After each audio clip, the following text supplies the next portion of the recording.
Greetings, everybody. This is Chris Hislop from the Montana World Affairs Council. Welcome to What, So What, Now What, our international affairs webcast that digs a little bit deeper into the issues of the day, connects you with an expert, and in just 5 minutes, you become the expert.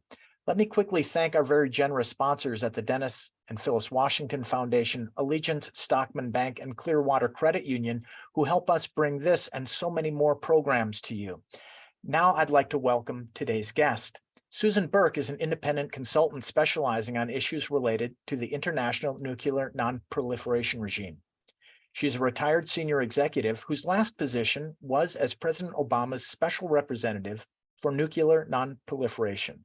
In that position, she led the U.S. delegation in a successful 2010 NPT review conference and spearheaded renewed efforts to advance establishment of nuclear weapon-free zone treaties in Southeast and Central Asia.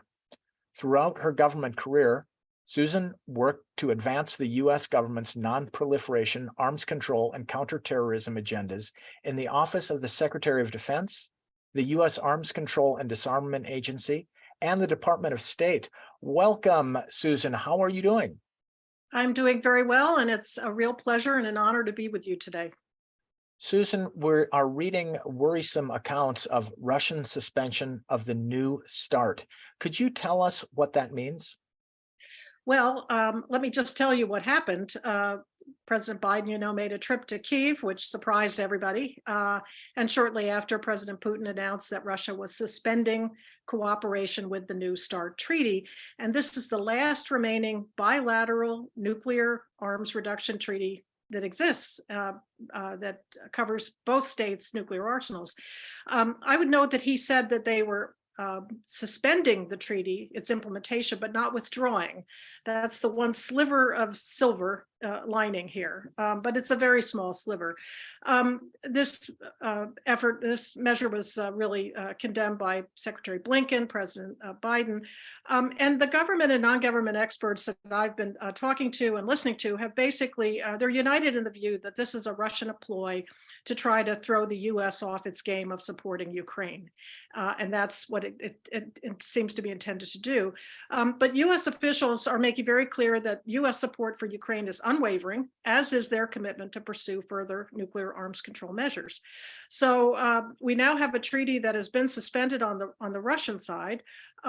They are actually basically codifying what they were already doing, which was not allowing on-site inspections to continue.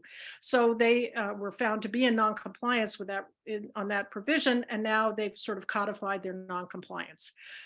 So this is a very serious development. It's a troubling development. Seems to be aimed at Ukraine, although it's not going to have any impact on Ukraine. So, Susan, the specter of a nuclear exchange, whether tactical or strategic, has come up again in the Ukraine context. Yet, as you said, and as other guests we've had on the show, they are not certain that this is a serious threat or one that the Russians would actually follow up on. Nevertheless, it's worrisome. But can you tell us, from here in Montana or here in the United States, why should we be concerned about this? It seems quite far away in Ukraine or in Russia. But what is it that we should really care about in this issue? Well, I think the important thing to know is that New START was negotiated in 2010, and it resulted in the lowest level of strategic nuclear warheads, deployed warheads on both sides, 1,550 warheads. The lowest number of nuclear weapons, deployed nuclear weapons on either side since the Cold War. Now, it still sounds like a lot of nuclear weapons to me and to many other people, but in fact, if you look at the numbers that existed, 30,000 or more, this is a big, big reduction. So that is a good thing. It also set us on a track to pursue further reductions. Now, the Russians, by suspending the treaty, they've basically derailed the prospect of talks to negotiate another agreement when New START expires in 2026. Now, as some of your listeners will know, the New START treaty was extended for 5 years by President Biden, but it does expire in 2026, and there's no provision to extend it further, as I understand it.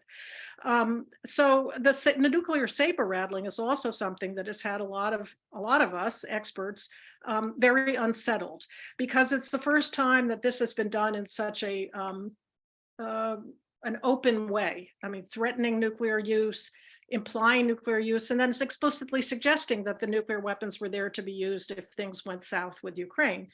And this has a real risk of undermining the non-proliferation regime, where you have almost the whole world community, with the few well-known exceptions, that have undertaken not to acquire nuclear weapons. Now you have a nuclear weapon state that has committed under the Nuclear Non-proliferation Treaty to pursue nuclear disarmament. And now it's saying not only is it not going to do that, but it's going to suspend the one agreement that exists. And it's threatening to use its arsenal against an unarmed, a state without nuclear weapons. So I've been on a lot of calls where people were trying to speculate what was the likelihood that they would use it. I think most people have concluded that it's very unlikely, because that would be a grievous error for the Russians.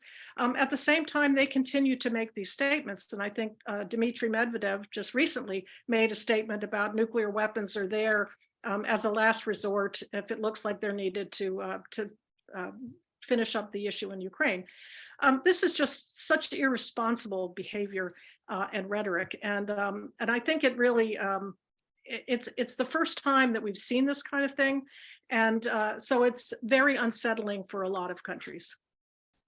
Susan, in terms of the treaty itself and the negotiations that are involved in this and therefore impacted by the suspension, do you see anything coming in the immediate term? What in the near future might we see on this issue?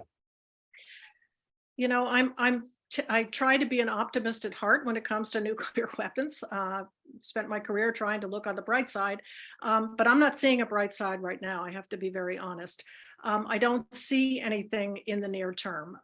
Putin seems to be very dug in on this. He's, he has invaded Ukraine. The international community, at least the Western Alliance, has clearly lined up against that. They are supporting Ukraine. You don't see any signs that they're looking for a negotiated way out or anything like that. It looks pretty, and it is very grim. Now, by linking the New START treaty to this Ukraine adventure, I think the prospects for further steps are slim in isolation, and that's my personal view. There's certainly the Biden administration has been saying, and I don't represent the Biden administration, but they have been saying that they are prepared to begin talks on further reductions post New START, but they clearly can't do that until the Russians have come into compliance with the existing agreement. And right now there seems to be no evidence that they have any interest in doing that. And that will mean that no further talks will happen. And if the New START treaty expires, then it'll be the first time since 1972, I understand, that there will be no bilateral, verifiable arms reduction treaty in force between the US and the Russians. And I think we've all gotten kind of used to having a situation where the two states, even in the coldest days of the Cold War, continued to talk to each other and negotiate agreements. So this will be a first, and it comes at a time when the security situation in the world is not the optimum, when the saber rattling that we're seeing on the Russian part is very, very worrisome, because that kind of talk can lead to miscalculation and escalation.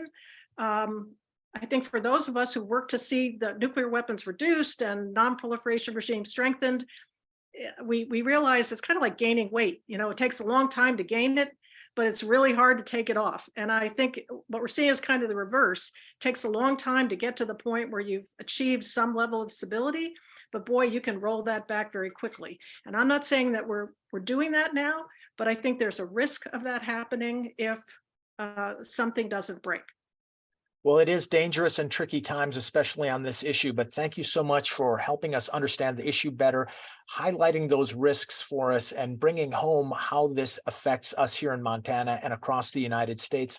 Susan Burk, thank you once again for joining us here on What, So What, Now What. Maybe we could plan another talk in the next few months to get an update on the issue, if you agree.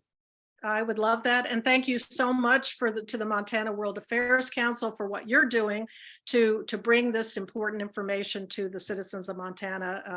Thank you so much for doing that. Thank you again, Susan, and thank you all for watching. Be well. Bye-bye.